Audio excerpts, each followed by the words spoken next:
한없이 다정하고 내 편 같아 보여도 실제로는 그렇지 않은 사람들이 있습니다. 이러한 사람들은 어떤 특성과 행동 양식을 보이며 그들의 말 속에는 어떤 숨겨진 의도가 담겨 있을까요? 그리고 우리는 어떻게 이들을 현명하게 분별하고 우리의 마음을 다치지 않게 보호하며 대처해야 할까요? 오늘 이 시간에는 겉으로는 당신을 위하는 척하지만 실상은 당신의 마음을 병들게 하고 관계를 서서히 무너뜨릴 수 있는 특정한 말투들에 대해 깊이 있게 이야기해 드리겠습니다. 가장 먼저 우리가 가장 경계해야 할 말투 중 하나는 바로 누군가가 너를 위해서 하는 말인데 라고 운을 떼는 경우입니다. 이 말은 듣는 순간부터 왠지 모를 불편함과 방어적인 자세를 취하게 만듭니다. 이 말을 사용하는 화자는 종종 자신의 비판이나 충고, 때로는 명백한 잔소리까지도 정당화하려 합니다. 마치 상대방의 발전과 안녕을 진심으로 바라는 것처럼 들리지만 실상을 들여다보면 자신의 의견을 일방적으로 강요하거나 상대를 가르치려 드는 오만하고 지배적인 태도가 그 저변에 깔려있는 경우가 허다합니다. 진정으로 상대방의 성장과 행복을 위한다면 날카로운 비판보다는 따뜻한 이해와 공감, 그리고 격려를 통해 긍정적인 변화를 스스로 이끌어내도록 돕는 것이 훨씬 더 현명하고 효과적인 방법일 것입니다. 상처를 주고 마음을 아프게 하는 말은 결코 상대를 위한 것이 될 수 없습니다. 오히려 관계의 골을 깊게 만들 뿐입니다. 고대 로마의 스토아 철학자 에피테토스는 의미심장한 말을 남겼습니다.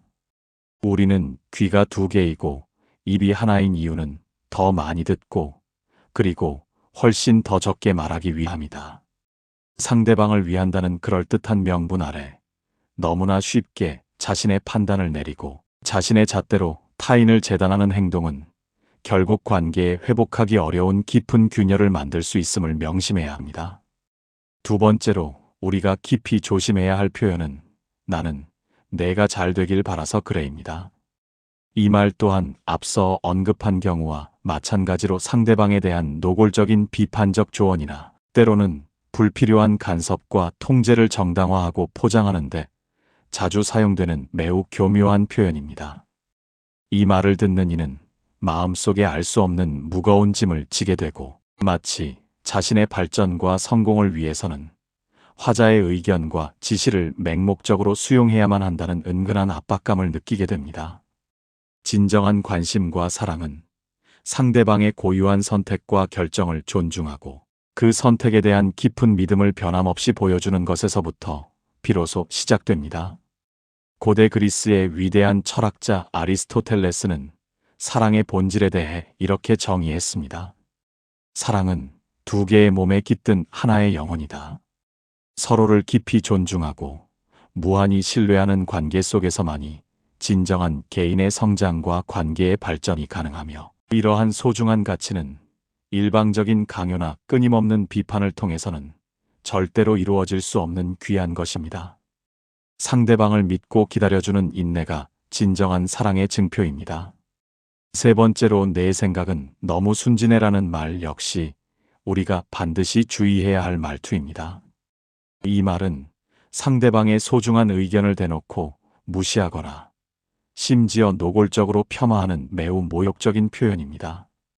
이런 말을 하는 사람들은 마치 자신의 경험과 판단만이 유일하게 옳고 합리적이며 상대방의 생각은 아직 미숙하고 현실성이 없다고 경솔하게 단정짓는 오만한 태도를 가지고 있습니다. 이러한 말은 듣는 상대방의 소중한 자존감을 깊이 깎아내리고 그들의 자유로운 사고와 솔직한 발언을 심하게 위축시키는 결과를 초래합니다. 다양한 사람들의 생각을 존중하고 각자의 개성과 차이를 인정하는 것이 건강하고 성숙한 관계를 유지하는 데 있어 가장 기본적인 원칙입니다. 프랑스의 계몽주의 철학자 볼테르는 사상의 자유와 존중의 중요성을 강조하며 나는 당신의 의견에 전적으로 동의하지 않을 수 있지만 당신이 그 의견을 말할 권리는 목숨을 걸고 지키겠다는 명언을 남겼습니다. 우리는 타인의 생각에 대해 섣부르게 판단하고 폄하하기보다는 먼저 경청하고 진심으로 이해하려는 끊임없는 노력이 필요합니다. 이러한 노력이 진정한 소통의 문을 열어줄 것입니다. 네 번째로, 원래 사회생활이 다 그렇지라는 말도 우리의 경계심을 불러일으켜야 합니다. 이 말은 때때로 부당하고 불합리한 상황이나 심지어 부도덕한 요구까지도 아무렇지 않게 당연한 것으로 받아들이도록 강요하는 매우 위험한 표현입니다. 이 말 속에는 현실의 문제점을 개선하려는 적극적인 노력 대신 그저 순응하고 체념하라는 매우 소극적이고 퇴행적인 메시지가 담겨 있습니다. 이러한 태도는 개인의 주체적이고 비판적인 판단력을 마비시키고 불의에 맞서 저항할 수 있는 용기마저 꺾어버릴 수 있습니다. 사회생활이라는 그럴듯한 미명 아래 부당하거나 비합리적인 상황을 묵인하고 정당화하는 것은 결코 바람직한 태도가 아닙니다. 고대 그리스의 현인 소크라테스는 검토되지 않은 삶은 살 가치가 없다고 단언했습니다. 우리는 불합리한 현실에 대해 끊임없이 질문하고 더 나은 방향으로 개선하려 노력하는 적극적인 태도를 가져야 합니다. 이러한 노력이 개인의 발전뿐만 아니라 공동체의 건강하고 지속적인 발전을 이끄는 원동력이 될 것입니다. 이러한 말들을 능숙하게 사용하는 사람들은 겉으로는 매우 친절하고 상대를 깊이 공감하는 것처럼 보이려고 애쓸 수 있습니다. 때로는 칭찬을 하는 듯 하면서도 실제로는 은근히 상대를 깎아내리거나 비꼬는 어조를 사용하고 과장된 공감과 감탄사로 당신의 감정을 교묘하게 이용하거나 조종하려 할 수도 있습니다. 겉과 속이 완전히 다른 이중적인 태도는 결국 당신의 마음에 깊은 상처를 주고 오랜 시간 쌓아온 관계마저 서서히 망가뜨릴 것입니다.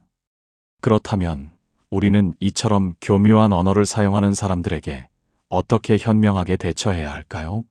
그들을 완전히 피할 수 없다면 우리의 마음만이라도 온전히 지켜내는 방법을 알아야 합니다.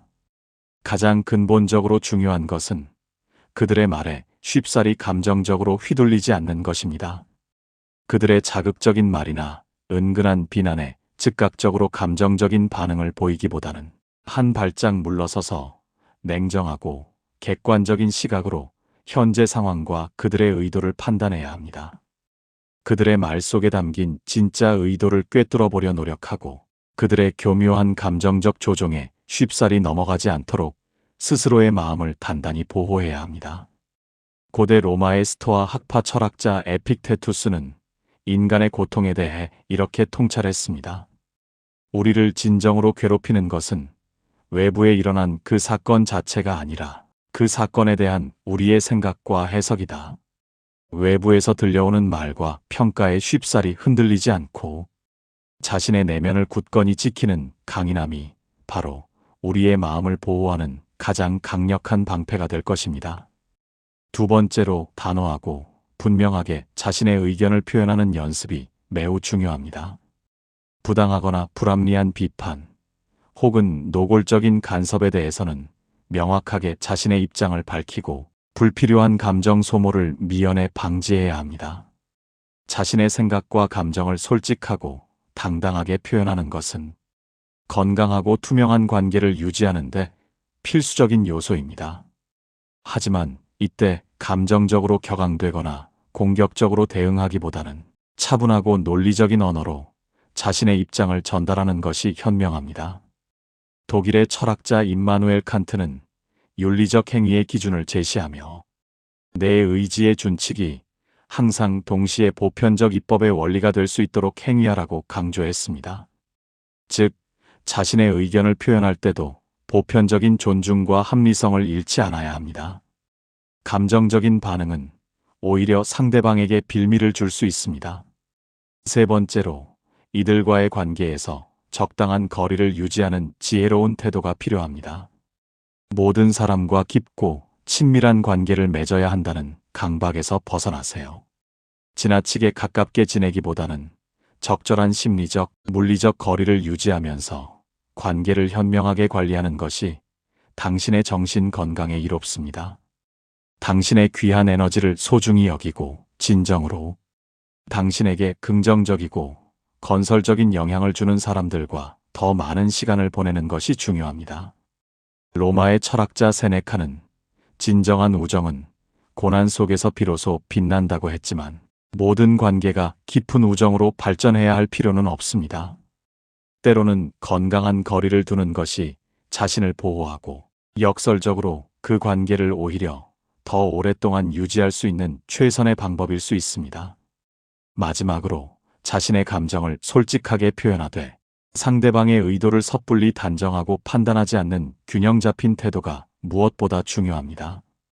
그들의 말 때문에 불편함이나 불쾌감을 느꼈을 때는 그 감정을 솔직하게 전달하여 오해의 소지를 없애고 건강한 관계를 유지하도록 노력해야 합니다. 그러나 이때 상대방이 명백히 악의를 가지고 그런 말을 했다고 섣불리 단정짓고 비난하기보다는 나는 당신의 그런 말 때문에 이러한 감정을 느꼈다는 방식으로 자신의 감정과 영향을 중심으로 전달하는 것이 훨씬 더 효과적입니다. 네덜란드의 철학자 스피노자는 인간의 감정에 대해 심오한 통찰을 남겼습니다. 감정은 그것이 충분히 이해되는 순간 고통이기를 멈춘다. 자신의 감정을 깊이 이해하고 그것을 건강한 방식으로 표현하는 것은 자기 자신을 치유하고 성장시키는 중요한 과정이기도 합니다. 또한 상대방과의 오해를 풀고 관계를 개선하는 데에도 큰 도움이 됩니다. 인간관계는 마치 섬세한 정원을 가꾸는 일과 매우 흡사합니다. 어떤 식물은 우리의 정성스러운 보살핌과 따뜻한 햇살을 받아 풍성한 열매와 아름다운 꽃을 피워내지만 어떤 식물은 겉보기에는 아름답고 무해해 보여도 실제로는 독성을 지니고 있어 우리에게 해를 끼칠 수 있으므로 각별한 주의가 필요합니다. 사람의 말 또한 이와 같습니다. 겉으로는 한없이 다정하고 유익한 것처럼 들려도 그 속에는 듣는 사람의 마음을 병들게 하고 관계를 서서히 파괴할 수 있는 해로운 성분이 숨겨져 있을 수 있습니다. 내 편 같아 보여도 실상은 우리의 마음을 좀먹는 경계해야 할 말투들을 정확히 알아보고 이에 현명하게 대처하는 것은 결국 우리 자신의 소중한 마음과 우리가 맺고 있는 관계를 보호하는 데 결정적인 역할을 하는 중요한 지혜가 될 것입니다. 자신의 마음과 정신 건강을 최우선으로 여기고 진정으로 당신을 존중하고 아끼며 긍정적인 영향을 주는 사람들과 의미 있고 풍요로운 관계를 만들어 나가시기를 진심으로 바랍니다. 이러한 현명한 판단과 때로는 단호한 태도가 당신의 삶을 더욱 단단하고 견고하게 만들어 나갈 것입니다. 때로는 위로의 탈을 쓴 공격적인 말도 존재합니다. 힘내. 너보다 못한 사람도 많잖아와 같은 말은 듣는 이의 상황을 진정으로 이해하고 공감하기보다는 피상적인 위로를 건네며 자신의 문제를 경시하는 듯한 인상을 줍니다. 이런 말은 오히려 상대방의 감정을 무시하고 고통을 축소하려는 태도로 비칠 수 있습니다. 진정한 위로는 상대방의 감정을 있는 그대로 인정하고 그들의 아픔에 공감하는 것에서 시작됩니다. 단순히 상황을 비교하며 더 나쁜 사람이 있다는 식으로 위로하는 것은 아무런 도움이 되지 않습니다. 철학자들은 공감의 중요성을 오래전부터 강조해 왔습니다. 고대 그리스의 비극 작가 아이스킬로스는 지혜는 고통을 통해서 온다고 했습니다. 상대방의 고통을 함께 나누고 이해하려는 노력이 진정한 위로를 만듭니다. 이처럼 겉과 속이 다른 말을 하는 사람들은 대부분 자기중심적인 사고방식을 가지고 있습니다. 그들은 상대방의 감정이나 상황보다는 자신의 입장에서 모든 것을 해석하고 자신의 이익이나 만족을 최우선으로 생각합니다. 이러한 이기적인 태도는 결국 관계를 불균형하게 만들고 한쪽만이 끊임없이 희생하거나 감내해야 하는 상황을 초래합니다. 이러한 관계는 결코 오래 지속될 수 없으며 결국 상호간의 불신과 상처만을 남기게 됩니다. 우리는 이러한 자기중심적인 말에 휘둘리지 않고 자신의 가치를 지켜내는 것이 중요합니다. 니체는 자신을 존중할 줄 아는 자만이 다른 사람을 존중할 줄 안다고 말했습니다. 자기 존중 없이는 건강한 관계도 존재할 수 없습니다. 그렇다면 이런 사람들과의 관계에서 우리는 어떻게 자신의 정신 건강을 지킬 수 있을까요? 무엇보다 중요한 것은 그들의 말에 대한 선택적 듣기입니다. 모든 말을 그대로 받아들이거나 깊이 생각할 필요가 없습니다. 불필요하거나 해로운 말은 한 귀로 듣고 한 귀로 흘려버리는 연습이 필요합니다. 우리는 모든 비판이나 조언을 수용해야 할 의무가 없으며, 특히 우리를 깎아내리거나 조종하려는 의도가 담긴 말에 대해서는 더욱 그러합니다.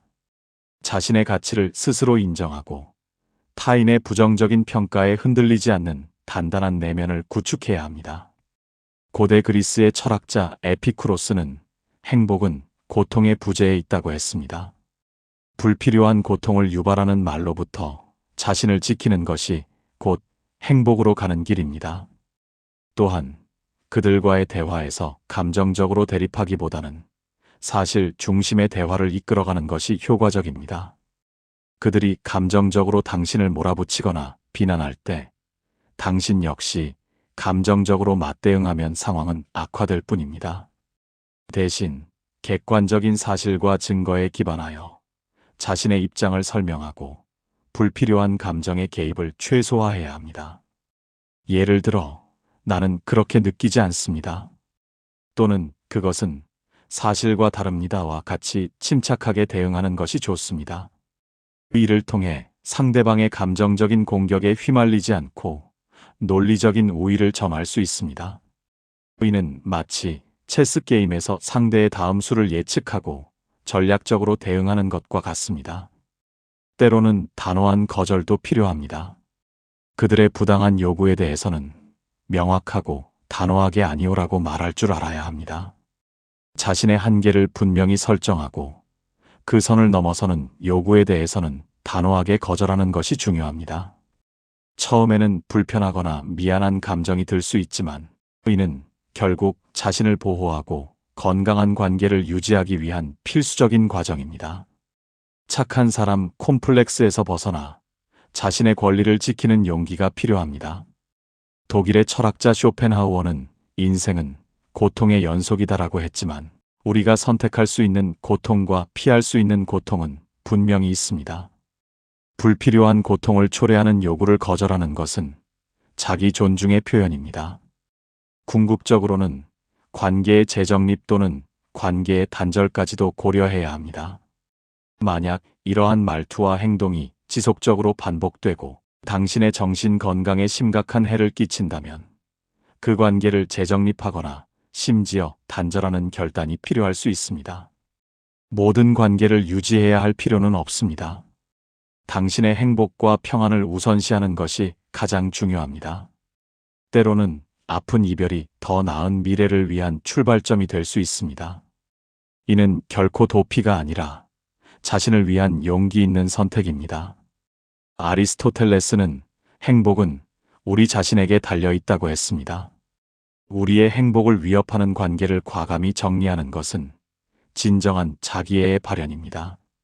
우리가 이러한 말투들을 식별하고 현명하게 대처하는 능력을 기르는 것은 단순히 관계의 문제를 넘어 자기 성찰과 성장의 과정이기도 합니다. 자신의 감정을 돌아보고 타인의 말에 대한 반응을 분석하며 자신의 가치를 재확인하는 기회가 되기 때문입니다. 이러한 과정을 통해 우리는 외부의 불필요한 영향으로부터 자신을 보호하고 내면의 평화를 유지하며 진정으로 의미 있는 관계를 구축할 수 있는 힘을 얻게 됩니다. 마치 굽이치는 강물 속에서도 흔들림 없이 뿌리를 내리는 나무처럼 우리는 외부의 혼란 속에서도 자신의 중심을 잡고 굳건히 서야 합니다. 스토아 철학자 세네카는 인간은 생각하는 한 모든 것을 할 수 있다고 말했습니다. 우리의 사유와 판단력을 통해 우리는 어떤 역경 속에서도 헤쳐나갈 수 있는 길을 찾을 수 있습니다. 결국 인간관계는 끝없는 배움의 연속입니다. 겉으로는 친절하고 상냥하게 들리지만 실상은 우리의 마음을 멍들게 할 수 있는 말투들을 분별하는 지혜를 기르고 이에 대해 단호하면서도 현명하게 대처하는 방법을 익히는 것은 우리의 삶을 더욱 건강하고 풍요롭게 만들어줄 것입니다. 우리는 모두 행복할 권리가 있으며 그 행복은 종종 우리가 어떤 관계를 맺고 어떤 말들을 우리 삶 속에 받아들이는가에 달려 있습니다. 당신의 마음을 보호하고 진정한 관계 속에서 참된 행복을 찾으시길 진심으로 응원합니다. 고대 그리스의 철학자 데모크리토스는 행복은 물질적인 소유나 외부적인 상황에 달려 있는 것이 아니라 영혼의 상태에 달려 있다고 말했습니다. 우리의 영혼을 맑게 지키고 평화로운 상태로 유지하는 것이야말로 진정한 행복을 추구하는 첫걸음입니다.